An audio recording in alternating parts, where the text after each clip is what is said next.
big Knicks win as they punch their ticket to Vegas. The picture has become clearer. We have our two semifinal squads from the East, the Magic and the Knicks. Tomorrow night, we're going to find out who is moving on from the West. Huge game, of course, from Jalen Brunson. But, Steve, this was really a domination from the Knicks all around. How did they get it done? Yeah, I thought the Raptors started off pretty strong, but over the course of the game, I just didn't see enough of Scotty Barnes in the Knicks paint. When he gets in the paint, is able to spray the ball around the gym, get to the free throw line, make plays, they're a totally different team. You can see the Knicks loading up on him, without R.J. Barrett, without Quickly. I know they realized, we'd rather other people try to beat us. Brandon Ingram was incredible, but you got to have more. That Knicks team played well tonight, and Jalen was brilliant. And them not having Emmanuel Quickly, UD, was a big thing for you. Out of all the nights, we talked about how Scotty B has been stepping up, playmaking, even though he's not the top assist guy on the team. He's the guy who makes things go. You can run everything through him. But out of all the nights, this was the night you definitely needed that extra boost. That 15 points, that 47% is his highest field goal percentage since he's been in the league. This was the night you needed that burst. When Scotty's struggling to get in the paint and be himself, this was the night you needed him, and you saw that gap right there. John, you looked at that second quarter, and that's when things started getting shaky for Toronto. Yeah, for sure. I think the first quarter, Brandon Ingram came out being super aggressive for them, trying to get everybody involved, and he kept them in the game. Some guys made a couple of shots early on, but that second quarter only scored 13 points. That kind of affected them, and the Knicks got hot. They outscored them, and they took that lead going into the halftime, and Toronto could never fight back after that. Third quarter, fourth quarter, they were still in the game, but that second quarter, well, I think they lost the game. We've been able to watch some really fun Knicks games so far this season. Do you feel like they have really taken that step, Blake? I think they have, and I think that the balanced offense has been a huge thing for them. A lot's been made about Cat, and he's not averaging the same amount of points this year, but you look at what he's done. He's 16 rebounds tonight. Sure, he had 14 points, which is not a normal night for Cat, but the plus 21. Yes. Sometimes the plus minus doesn't always tell a story, but for the most part, he's done a great job of just playing basketball the right way. He's had some moments here or there, but you look at the box score tonight and having 6 guys in double figures, going and getting this win against Toronto. Cat driving the ball right here. This team is poised. They do need to take another step, in my opinion, but they're right there. I mean, there's talented in any team in the East. And the physicality about it. I mean, I love that, the Thundercat. I love the Thundercat, but when you talk about, a physicality, you look at both of these games, and the common denominator tonight is the most physical team won both of these games. The team that was most aggressive, the team that won the 50-50 battle, the team that did all the hard stuff, because whatever you want to do is on the other side of doing the hard stuff. The team that did all the hard stuff won both of these games tonight, and there's no coincidence. What are we seeing from these rotations? Mike Brown has been very vocal about the fact that he consulted with a lot of his assistant coaches. They are the ones that said Josh Hart needs to be in that starting lineup. Why is it so effective when they begin the game with Josh? Well, I think with Josh Hart, he brings everything. He can guard the ball. He can do anything. He's basically another point forward for him, but he does a great job crashing, creating plays for other guys.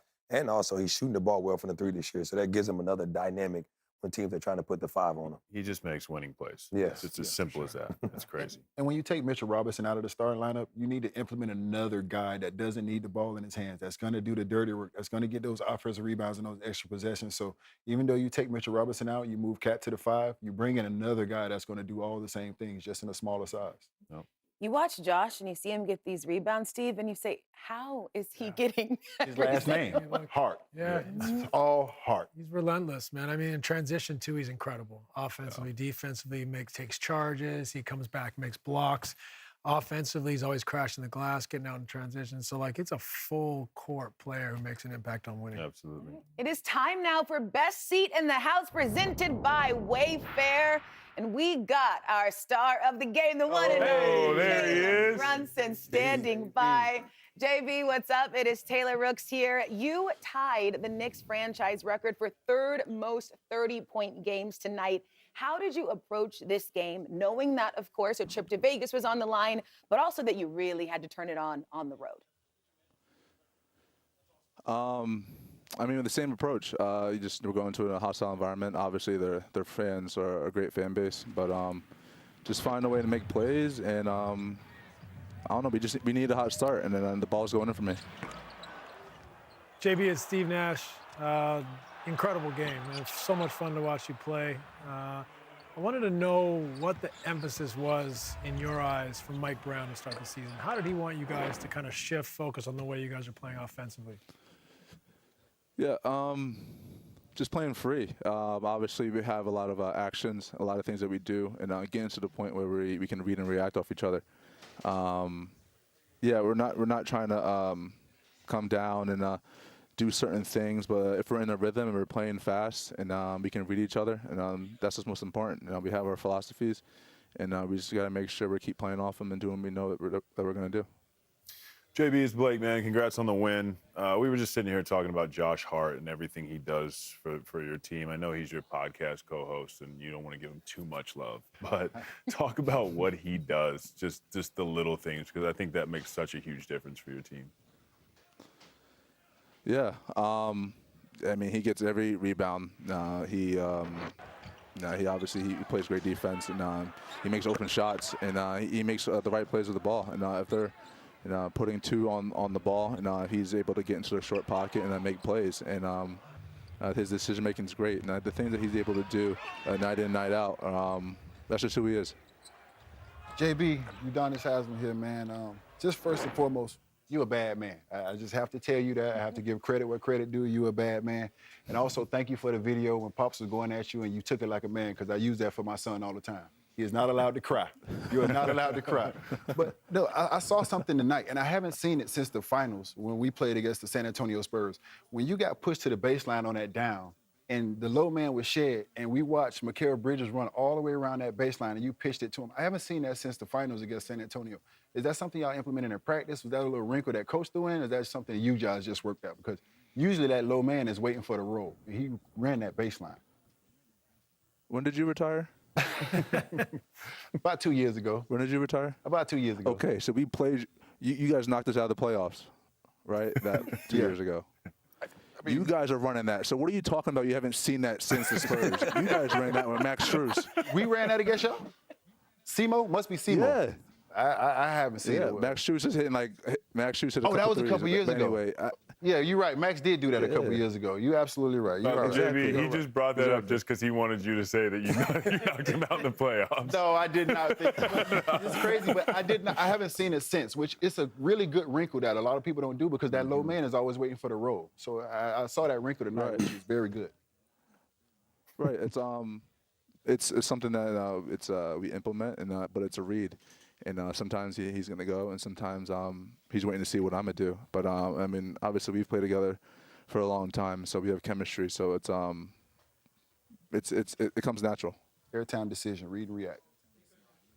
What's up, JB? This is John Wall here. I just want to know, the East is open with all the top teams not playing as well, and some players are out for this year. Do y'all feel like all the pressure's on y'all to win the East and make it to the finals? To be honest with you, I haven't looked ahead to anything. Not even past Christmas yet. So I'm not worried about anything in the future. I'm not worried about anything that far down the line. Just focusing on one day at a time. It's easy to have that mindset to jump right back into the conference finals last year because obviously that's where we want to be. But we can't focus on that. We got to focus on our journey. We got to focus on our path. And try to be the best thing we can be because everything's kind of new for us now. We're implementing a new system. So there's no pressure. I work way too hard to think about pressure and stuff like that. No, all my confidence comes from my hard work. We work hard as a group, and we're just gonna keep working hard every day. Oh, I'm ready to run through a wall. Did you all know Jalen Brunson received 27 votes for New York City mayor? Now, Josh. Wow, okay. Josh Hart said that you would be a terrible mayor. I would just like to know your take on Josh's assessment of your political aspirations. If I was mayor, whoever stole Josh's watches in New York City, I would make sure they walk for free. Walk free. So, yeah, that's a platform to run. Absolutely. That's something I can get behind, JB. You've got our vote, JB. We will see you in Las Vegas. You have punched your ticket. Congratulations on making it to Viva Las Vegas. We'll see you there. Congrats, JB. Great playing, JB. appreciate y'all. Thank you. Appreciate y'all. I'm Taylor Rooks with NBA on Prime. Thanks so much for watching. Don't forget to hit that subscribe button to see interviews with your favorite players, experience the most exciting moments from around the league, and see what the NBA on Prime crew is up to all season long. And remember, you can hang out with us live each week during the NBA season only on Prime.